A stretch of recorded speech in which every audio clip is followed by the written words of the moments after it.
The night was dark, and the tension was thick. Elvis Presley, the king of rock and roll, stood backstage, his face pale, his eyes heavy with exhaustion.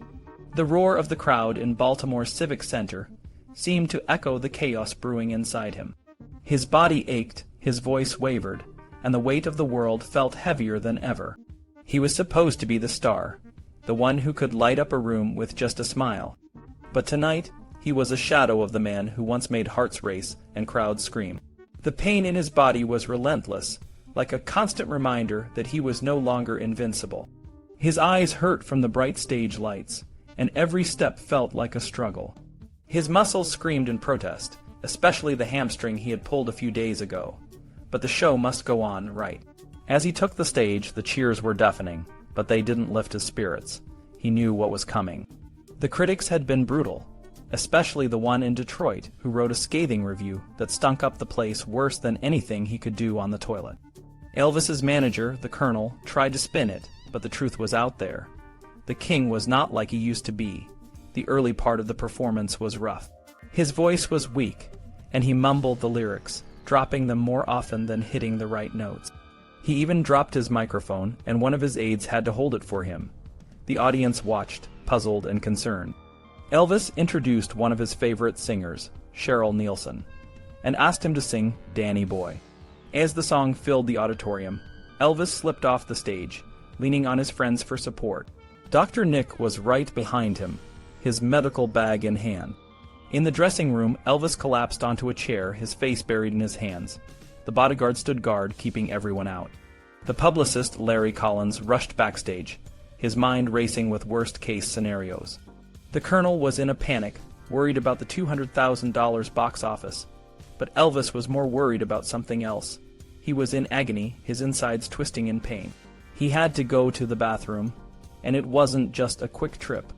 When he finally returned to the stage, Elvis looked refreshed, but the damage was done. The crowd's energy was different now, and Elvis could feel it. He apologized, his voice tinged with a mixture of embarrassment and defiance. "Sometimes it hurts me so fucking bad," he muttered under his breath, but the microphone picked it up. The tour continued, but the shadow of that night in Baltimore loomed over every performance. In Baton Rouge, the show started with the usual fanfare, but the intermission dragged on. The audience grew restless, and the bigwigs backstage were in a frenzy, trying to figure out what to tell the crowd. Elvis never made it to the stage that night. The Colonel had to refund the money, and the same thing happened in Jacksonville the next day. By the time Elvis limped back to Memphis on June 2nd, his health was in shambles. His concert promoters on the West Coast were talking about his death, wondering how many more times he could be pointed on stage and expected to perform. But even as his health declined, his records were selling more than they had in years. In England, 16 of his singles were reissued and climbed the charts again. In the US, his new single, Way Down, was a hit, and the album Moody Blue was set to be released with a massive marketing campaign. The Colonel, ever the master of spin, had a plan. Another documentary was in the works, this time for CBS. The Colonel wanted to show the world that Elvis was still the king, even if he was struggling. But deep down, everyone knew that Elvis needed more than just a new TV show. He needed a new challenge and maybe, just maybe, a chance to reclaim the throne. Elvis finished his last tour and returned to Memphis, arriving in the early hours of June 27. He went straight to Graceland and into a kind of seclusion. He spent most of his time in his bedroom, with 2 TV in the ceiling, Ginger by his side, and rarely saw anyone except for the maids and staff who brought his meals and medicine. By the end of July, things got even tougher for Elvis. A book called Elvis, What Happened, by his former friends Red and Sonny West and Dave Hebler hit the shelves. The book was filled with shocking stories about Elvis's drug use, his obsession with religion, and his erratic behavior. It painted a picture of a man who was out of control and living in isolation. The book sold millions of copies, and Elvis was deeply hurt by it. He couldn't stop talking about Red and Sonny, who he considered family. He called Priscilla, worried about what Lisa Marie would think if she ever read the book. He asked if it would be okay for Lisa to visit him before his next tour. Lisa Marie came to Graceland at the end of July, and stayed for 3 weeks. Elvis spent as much time with her as he could, playing with her toys, watching TV, and taking her for rides in her electric golf cart. He was a proud and loving father, but he also needed to be with her to take his mind off the book. On August 7th, he rented the Libertil and theme park for a special night out with Lisa and some friends. He rode the rides with her, looking a bit slower and heavier than before, but still trying to have fun. On August 10th, Elvis and a group of friends rented a movie theater to watch The Spy Who Loved Me after midnight. Elvis loved James Bond and often carried a gold-plated gun like the one Bond used. During the second week of Lisa's visit, Elvis played racquetball with his cousins and friends, watched gospel shows on TV, and talked with Joe Esposito about the upcoming tour. He and Ginger continued to make wedding plans, and he invited his father to join the tour. On August 14th, Elvis started a fast to lose weight before the tour. He didn't take his usual appetite suppressant, thinking that the racquetball and fasting would be enough. On August 15th, he woke up early and played with Lisa in the morning. She was leaving the next day, and he wanted to make the most of their time together. In the evening, Elvis learned that he couldn't see the movie MacArthur that night because the projectionist wouldn't stay past midnight. Later, he called his dentist, Dr. Lester Hoffman, to make an appointment for himself and Ginger. They went to the dentist's office at 10:30 p.m., and Elvis had 2 teeth filled. After the appointment, Elvis invited Dr. Hoffman to visit Graceland and to come with him to California to surprise his daughter. It was now early Tuesday morning, around 1:30 a.m., and Elvis was back at Graceland. He called Dick Grob, one of his security men, and gave him a list of new songs to add to his concert set. They talked about the book and the public's reaction to it. Elvis was determined to show everyone that the book was wrong. He told Grob, "We'll just show them how wrong they are. We'll make this tour the best ever." By 2 or 2:30 a.m., Elvis changed into a workout suit and went to the racquetball court with Ginger and the Smiths. They played a few games, but without much enthusiasm. Elvis then started clowning around with the ball, hoping to relax. After a few minutes on the exercise cycle, he and Ginger went to his bedroom. They talked about their wedding and the upcoming tour. Elvis was worried about his shape, saying, "The boy's not in shape, Gingerbread. The boy's not in shape. It's been too long since the last tour, too long." Ginger soon fell asleep, and Elvis was left alone, reading a book by her side. In the early morning of August 16th, Aunt Delta knocked on Elvis's door, bringing him the morning newspaper and a glass of ice water. Elvis told her he was going to sleep until 7 that night, and then leave for Portland, Maine, around midnight. He asked Aunt Delta to call Nurse Cock, so he could say goodbye before he left. Aunt Delta did as he asked, and soon Elvis called the nurse himself. She agreed to come by when she finished work. At 9 o'clock, Ginger awoke to find Elvis still reading. He told her he couldn't sleep and was going into the bathroom to read. Ginger knew this meant he was going to take some of his medication. Elvis's syringes and personal pharmacy were in the bathroom. She said, "Okay, just don't fall asleep," and rolled over to go back to sleep. Elvis went into the bathroom with a book, a finger marking his place. He might have looked at himself in the mirror, wearing blue pajamas with puffy eyes and a bad complexion. It's likely he took some medication, as the autopsy later showed he had 10 different drugs in his system, controlling his brain and heart. 4 of these drugs were in significant amounts: codeine, ethanamate, methaqualone, and barbiturates. He also had tranquilizers, painkillers, morphine, and an antihistamine in his system. Elvis sat in a chair, the book open in his lap, his eyes glassy and body motionless. His chin dropped to his chest, and his body slumped and fell out of the chair, landing on the thick carpet. The room was silent except for his final breath. Ginger was still asleep on the other side of the bathroom door, and the household staff continued their routine downstairs.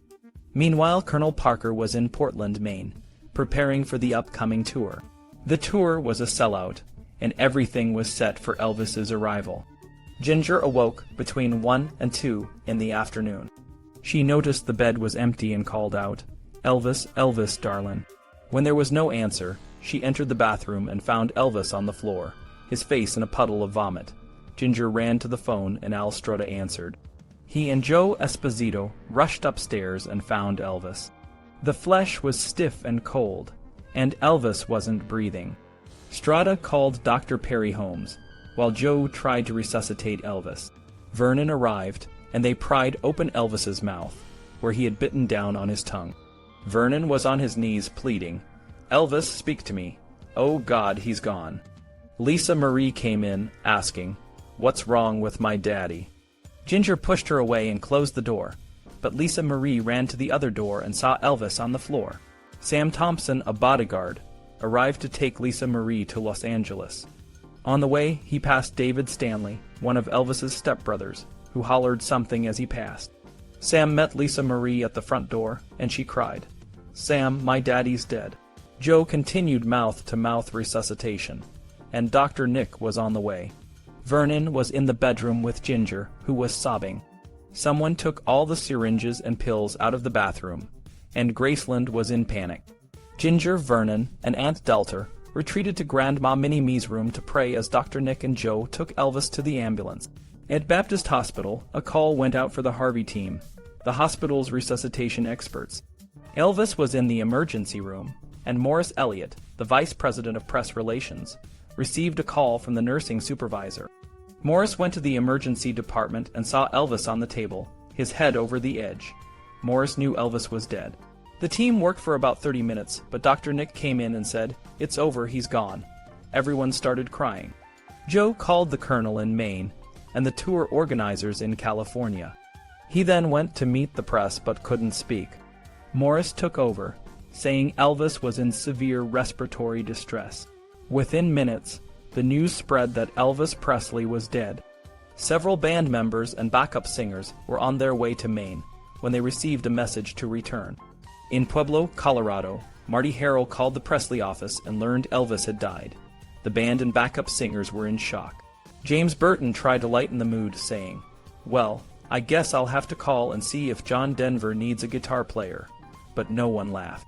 In Nashville, the musicians were at the airport when Felton Jarvis got a call. He told them the tour was off. Later, Tony Brown heard someone say, "Elvis is dead," and confirmed it with Felton. Elvis's body was taken to the hospital pathology department for an autopsy. The pathologists were thorough, and the process took several hours. At 8 o'clock that night, the coroner, Jerry Francisco, and Dr. Nick held a press conference. They said Elvis died of an erratic heartbeat due to cardiovascular disease and hypertension. They denied any drug abuse, saying the only drugs found were prescribed by his physician. However, 2 years later, a computer check showed that Dr. Nick prescribed 5,300 uppers, downers, and painkillers in the final 7 months of Elvis's life, averaging about 25 pills or injectable vials a day. When the medical examiner Dan Warlick investigated Elvis's bedroom, he found it stripped and cleaned, with no trace of medication except for 2 empty syringes. The days that followed were surreal. Tuesday night, Elvis's body was taken to the Memphis funeral home to be prepared for an open coffin viewing at Graceland. Fans began gathering outside the gates, carrying portable radios playing Elvis's hits, interspersed with news updates. The media covered Elvis's death in great detail, just as they had covered his life. The day Elvis Presley died, the world seemed to stop. News spread like wildfire, and from all corners, people rushed to Memphis to pay their respects. Hundreds of daily newspapers sent reporters, and major television networks like ABC and CBS scrambled to cover the event. Geraldo Rivera and Charles Kuralt were among the many famous journalists who made their way to Graceland. Even tabloids like the National Enquirer sent a large team, with 20 reporters alone. When word got out that Caroline Kennedy, the daughter of the late President John F. Kennedy, was at Graceland, she was brought inside. But when it was discovered that she was working as an intern for a New York newspaper, she was asked to leave. The crowd outside Graceland grew by the hour, and by lunchtime on Wednesday, thousands of people were gathered in the rain, waiting for the hearse to arrive. The hearse, escorted by police motorcycles, finally arrived at Graceland, and the fans let out a collective sigh. Inside Graceland, Elvis lay in a 900-pound copper-lined coffin, dressed in a white suit with a light blue shirt and white tie. The coffin was open, and fans were allowed to file past from 3 to 6 in the afternoon. The line stretched for miles, and the heat was intense, causing many to faint. Doctors and National Guardsmen were on hand to help, and the crowd grew to an estimated 75,000 people. Flowers poured in from all over the world. There were 3,166 floral arrangements, including guitars, crowns, and hearts. The flowers were so numerous that every florist in Memphis ran out. Inside the house, a press area was set up, and a medical team was on standby. The atmosphere was intense, with thousands of fans scuffing their feet over the white linen on the Graceland rug. The family gathered for a private service at 2 p.m. Priscilla, Vernon, and Lisa Marie were in the front row, surrounded by friends and former employees. George Hamilton and Anne Margaret were also there. Colonel Parker, who had never worn a tie around Elvis, was told to take it off for the service. The service included gospel songs and a eulogy by C.W. Bradley, who spoke about Elvis's rise to fame, his love for his family, and the challenges he faced. Bradley encouraged everyone to reflect on their own lives and to commit to Jesus Christ. After the service, a long procession of cars, led by a silver Cadillac and a white hearse, made its way to Forest Hill Cemetery. Elvis was entombed in a white marble mausoleum, and his father, Vernon, stood quietly by his side before walking away as the opening was sealed with concrete. The next day, an estimated 50,000 fans visited the cemetery, each taking a single flower as a memento. The outpouring of grief continued, and the colonel, always the businessman, launched a posthumous marketing campaign with the slogan, "Always Elvis." In the weeks and months that followed, the media frenzy only intensified. The National Enquirer sent 25 reporters to Memphis with $100,000 in cash to secure exclusive stories. One of Elvis's cousins reportedly took a photo of Elvis in his casket for $18,000, which became the cover of the Enquirer's best-selling issue. Elvis's stepmother, D. Stanley Presley, and his fiancée, Ginger Alden, both offered their stories for a price. Even the ambulance drivers who transported Elvis to the hospital were flown to Florida to ensure their story was exclusive. Elvis's friends and family members began to cash in on their memories.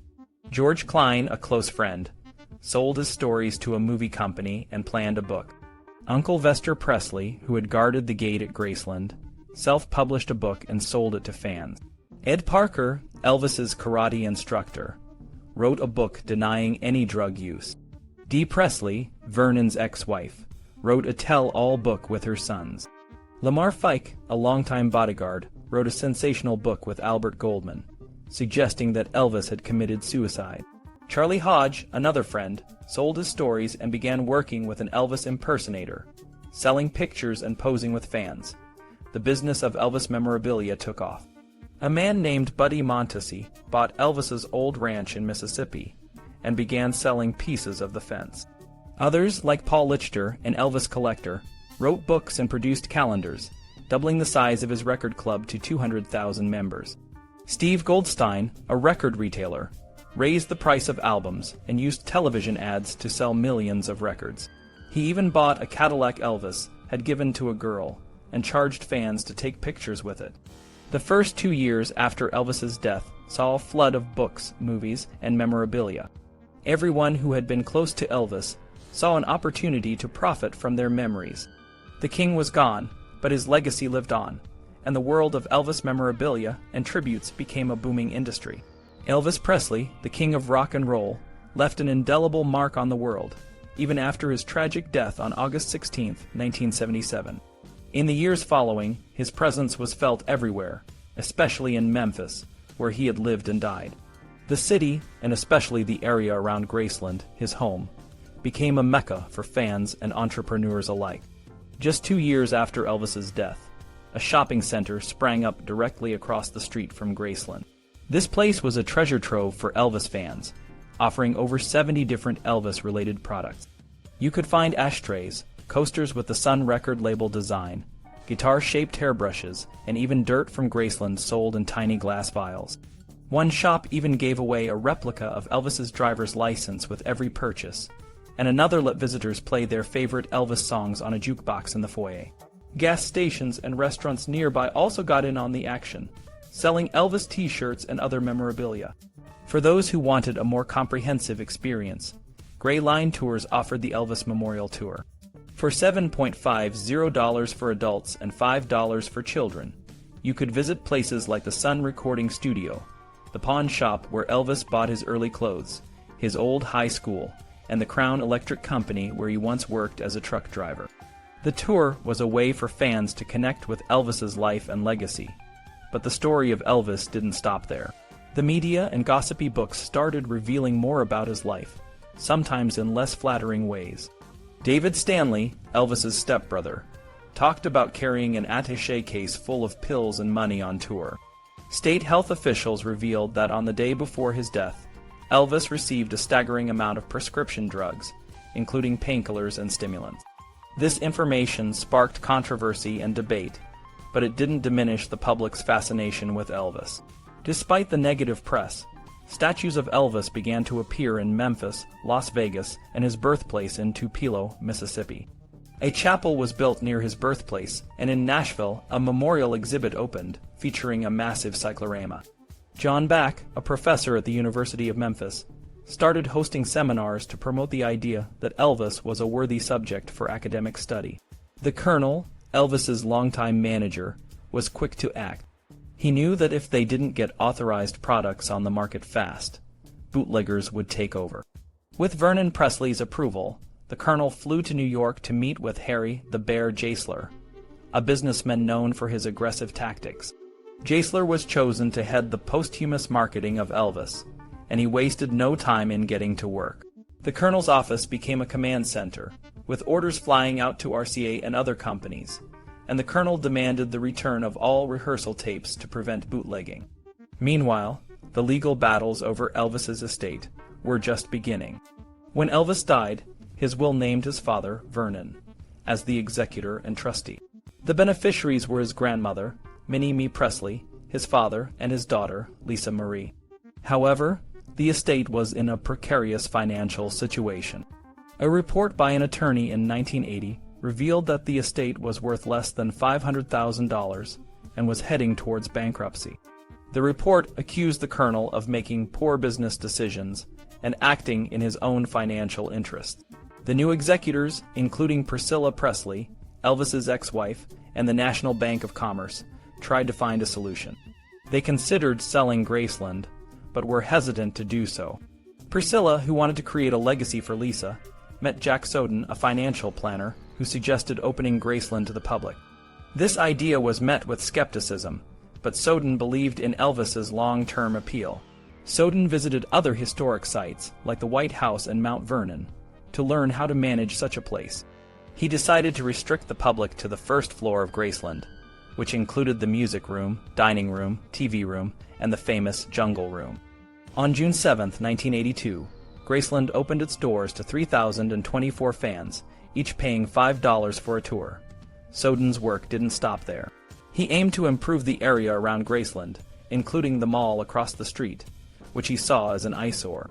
He managed to secure a deal with investors to buy and renovate the property, which later became known as Graceland Plaza. Over the years, Graceland transformed into a well-managed tourist attraction, preserving Elvis's legacy and providing a place for fans to connect with the king of rock and roll. Before Elvis died, the Colonel, his manager, had already started a series of lawsuits and threatening letters to gain legal control over the Elvis Presley name, image, and likeness. This was a key asset of the estate. When Elvis passed away, the legal right of publicity usually ended, but the Colonel continued to fight for it. In the years that followed, the estate went after people who were using Elvis's name and image without permission, like an illegal poster maker and an Elvis impersonator who sold fake merchandise. The estate's efforts weren't always successful, but in 1984, after lobbying from Elvis Presley Enterprises EP, the Tennessee state legislature passed a law called the Personal Rights Protection Act. This law stated that the rights of publicity could survive a person's death and pass on to their heirs and executors, as long as the public persona was continuously used. Other states, like New York and California, followed suit, and a 1986 federal appeals court case strengthened this concept. In 1983, RCA offered the estate and the Colonel $2 million to settle their ongoing dispute. The Colonel agreed, and the estate gained more control. Jack Soden, who had become friends with the Colonel, helped the estate acquire important assets, including Elvis's airplanes, the Graceland Christian Church, and land around Graceland. In 1989, the Elvis Presley Automobile Museum opened, and the following year, Jack Soden became the CEO of the organization. The estate also acquired the Colonel's archives, which weighed 70,000 pounds and took most of the 1990s to go through. These archives were incredibly valuable because both Elvis's father, Vernon, and the Colonel were pack rats, who never threw anything away. As the years went on, books about Elvis and his entourage, known as the Memphis Mafia, started flooding the market. Some were serious and academic, while others were more trivial and speculative. The estate had to decide which books to sell at Graceland Plaza and Graceland Crossing, a nearby shopping center they eventually bought in 1997. The estate became known for its aggressive protection of Elvis's intellectual property. In 2003, a legal expert called the estate the Darth Vader of the merchandising licensing business, but Jack Soden preferred to think of it as the Fonzie strategy: be tough but avoid senseless brawls. In 2004, when a story suggested Elvis's ancestors came from Scotland, the estate issued a warning, reminding everyone that it owned all the rights to Elvis's name, image, and songs, including the trademark for Heartbreak Hotel. The estate had already opened its own Heartbreak Hotel in 1999, decorated with blue and gold themes and vintage Elvis photos. Despite the attention on Elvis's image and the Graceland tours, the estate never forgot the music. Jerry Schilling, a friend of Elvis, helped mend the relationship between EP and RCA in 1987. He proposed new documentaries and TV shows to keep Elvis's music alive. One of these, Elvis: The Great Performances, was a success. Schilling also negotiated a deal that gave the estate a percentage of future royalties from RCA. The estate's music supervisor, Gary Hovey, was strict about which films and TV shows could use Elvis's music. He rejected many projects, but when Disney wanted to use Elvis's music in Lilo and Stitch, he saw an opportunity to introduce Elvis to a new generation. The estate agreed to a reasonable fee, and the film became a hit. Hovey also dealt with other films, like Honeymoon in Vegas, where he insisted on script approval to avoid offensive content. He was often critical of RCA handling of the music, especially their frequent repackaging of the same songs. In the late 1990s, the estate refused to let RCA use the video footage for If I Could Dream in a competition against John Lennon's Imagine, leading to Imagine being named the top song of the 20th century. Through these efforts, the estate ensured that Elvis's legacy lived on, not just in his music, but in the hearts of fans around the world. Another conflict arose in 2001 when a Japanese record company teamed up with Sony BMG, RCA parent company, to release a collection of Elvis songs. The album was titled Junichiro Koizumi Presents, My Favorite Elvis Songs, and it included 25 tracks that RCA owned. The plan was to use a photo of Koizumi, who was Japan's prime minister and a big Elvis fan, on the CD cover. However, the record company didn't have the right to use his image. The Elvis Presley estate EP responded more gently this time because of Koizumi's position. The CD was released only in Japan, and the proceeds went to charity. The next year, RCA and EP had another disagreement over the song, A Little Less Conversation. Nike wanted to use a remixed version of the song in a commercial for the World Cup in Europe. The remix was created by a Dutch DJ, but Nike didn't tell EP about it until after the fact. RCA owned the original recording, but they needed EP permission to alter it. EP also owned the publishing rights. When EP found out that a cover version of the remix was planned, they settled with RCA and Nike. Nike had to pay royalties, and the remix was released as a single, reaching #1 in 26 countries. Elvis's music also found its way to the stage. In 1993, the Memphis Symphony Orchestra dedicated its annual Rock and Roll Pops concert to Elvis's hits. Todd Morgan, who worked with the estate, put the show together. He used a technique he saw in a Dick Clark special, where Elvis's voice was isolated from the original recording and played with a live band. They started with Elvis's medley American Trilogy, and continued to add more songs each year. Todd Morgan joined Graceland as a guide when it first opened, and later became the estate's director of media and creative development. For Elvis's 20th anniversary show in 1997, they organized a reunion of everyone who had worked with Elvis on stage. They brought back Scotty Moore, the Jordanaires, J.D. Sumner and the Stamps, the Sweet Inspirations, and the TCB Band, along with the Memphis Symphony Orchestra. Joe Guercio, who had conducted Elvis's concerts, also joined. Guercio remembered the rehearsal as a surreal experience. It was like stepping back in time and doing exactly what they had done 20 years earlier. When they got to the emotional song, Bridge Over Troubled Water, the backup singers, the Sweet Inspirations, couldn't hold back their tears. They took a break, and when they came back, the atmosphere was lighter, but the performance was still deeply moving. For a special moment, Priscilla and Lisa Marie Presley were added to the show. Lisa wanted to sing a duet with her father on a video.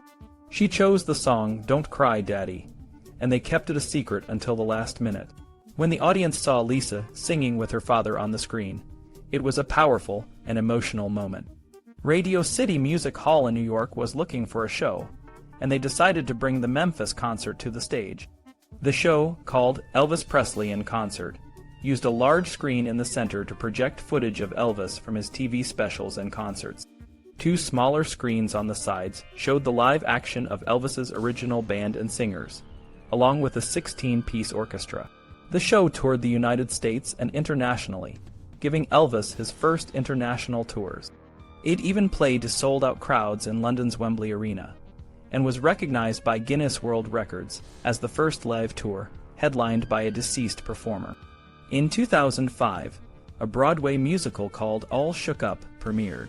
It was based on Elvis's songs and Shakespeare's A Midsummer Night's Dream.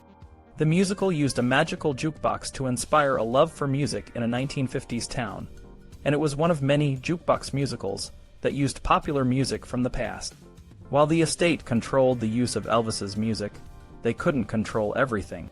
For example, dozens of countries used Elvis's name and image on postage stamps. Grenada was the first in 1978, and by 2006, there were 58 countries issuing Elvis stamps. Many of these were small, poor nations that needed the revenue from collectors. The United States even held a write-in campaign to decide which image of Elvis to use on a stamp. The rocker image from the 1950s won, and more than 500,000 stamps were sold. Elvis impersonators, or tribute artists, also became a significant part of the Elvis legacy. They started appearing in nightclubs before Elvis's death, and became more popular after he died. The estate took a hands-off approach to these impersonators, respecting their First Amendment rights. However, the quality of the impersonators improved over time, and the estate even hosted an international contest at Graceland. The Elvis phenomenon had its share of weirdness. Some people believed Elvis wasn't really dead, and there were even online churches dedicated to him. There were theories about the twinless twin syndrome, and some suggested cloning Elvis from his hair clippings. Despite the strangeness, Elvis's estate continued to be a significant financial success. For 5 years, he was the top-earning deceased celebrity, outpacing others like Charles Schulz, John Lennon, and Marilyn Monroe. However, the estate faced challenges. Annual revenue had leveled off, and Lisa Marie Presley's spending was a concern. The estate also invested in a restaurant and nightclub called Elvis Presley's Memphis, on Beale Street in Memphis. The project was expensive, and despite efforts to draw in visitors, it closed after 4.5 years. The themed restaurant concept, which had been popular in the 1990s, lost its appeal, and the winter months in Memphis didn't help. The failure was a costly lesson for the estate, and they admitted to being overconfident. The world of Graceland and Elvis Presley had seen many changes over the years, but the estate's enduring appeal never waned. Lisa Marie Presley, Elvis's only child, had her hands full trying to keep the legacy alive and thriving. Despite all the products, tours, and events, the estate was still struggling to find new ways to grow. Lisa had already expanded Graceland's offerings with private event services, holiday specials, and virtual tours, but something more was needed. In 2005, Lisa made a bold move. She sold nearly all of her inheritance, retaining only the house and grounds, her father's personal effects, and a 15% stake in Elvis Presley Enterprises EP. The buyer was Robert F. X. Sillerman, a businessman known for his knack for acquiring and building up entertainment properties. In exchange, Leeser received a significant amount of cash and stock, which helped pay off the estate's debts and provided a financial cushion. Sillerman's vision was ambitious. He saw Elvis not just as a nostalgic icon, but as a global brand. He formed a partnership with Cirque du Soleil, the renowned theatrical troupe, to create a new kind of Elvis experience. The plan included a permanent show in Las Vegas, touring shows in Europe and Asia, and multimedia attractions. The idea was to bring Elvis's spirit and music to new generations and new parts of the world. While some criticized the sale, Lisa and the estate's management believed it was the right move. They saw the potential for growth and the opportunity to secure the future of Graceland and the Elvis legacy. Sillerman's enthusiasm and respect for Elvis's music and legacy added to the confidence in the decision. Over the years, the people who were part of Elvis's life passed away, leaving behind a legacy of stories and memories. Bob Neal, Sam Phillips, and many others who knew Elvis in his early days were gone, but their impact lived on. Jerry Schilling, George Klein, and others continue to share their memories and keep the spirit of Elvis alive through books, media appearances, and personal appearances. Priscilla Presley, Elvis's ex-wife, had found her own path. She acted in television and movies, launched her own lines of perfumes and bed linens, and remained a prominent figure in the Elvis world. She was instrumental in preserving Graceland and ensuring it remained a place of pilgrimage for fans. When Graceland was named a National Historic Landmark in 2006, Priscilla was there to make the announcement, a testament to her dedication to her ex-husband's legacy. Memphis itself had transformed. Graceland had become the city's top tourist attraction, drawing millions of visitors. The city had also added other cultural sites, like B.B. King's Blues Club, the National Civil Rights Museum, and the Stax Museum of Soul Music. These attractions helped cement Memphis's reputation as a hub of music and culture, a place where the spirit of Elvis and other musical legends lived on. In the end, the sale of EP and the partnership with Sillerman and Cirque du Soleil were seen as necessary steps to ensure the long-term survival and growth of the Elvis legacy. Graceland continued to be a place where fans could connect with the king of rock and roll, and the estate's mission remained clear: to honor Elvis's memory and keep his music and spirit alive for generations to come.